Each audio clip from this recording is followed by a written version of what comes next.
سر کیا سلام کا جواب دینا ضروری ہے؟ بالکل، سلام جو ہے اس کا جواب دینا ضروری ہے۔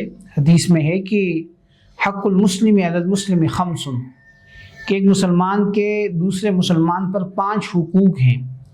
ان میں سے سب سے پہلی چیز کا تذکرہ فرمایا کہ رد السلام، سلام کا جواب دینا۔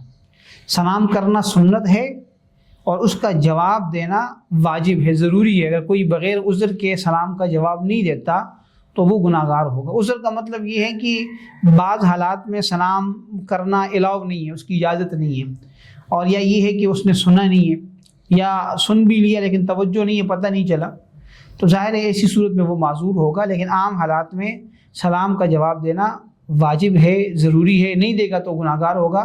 جیسے میں نے عرض کر دیا کہ حدیث میں مسلمان کے 5 حقوق بیان کیے گئے ہیں، ان میں سے ایک سلام کا جواب دینا۔ اسی طرح اگر وہ بیمار ہے تو اس کی عیادت کرنا، اگر وہ مر جائے اس کے جنازے کے ساتھ چلنا، اگر وہ دعوت کرے تو اس کی دعوت کو قبول کرنا، اور اگر کیا کہتے ہیں اس کو، کہ اگر اس کو چھینک آئے اور چھینک کے ساتھ وہ الحمدللہ کہے تو اس کو جواب دینا۔ اس کو حدیث میں تشمیت العاطس کہا گیا ہے کہ چھینکنے والے کو اس کی چھینک کا جواب دینا۔ تو یہ 5 چیزوں کا تذکرہ ہے جس میں سے ایک چیز سلام کا جواب بھی ہے۔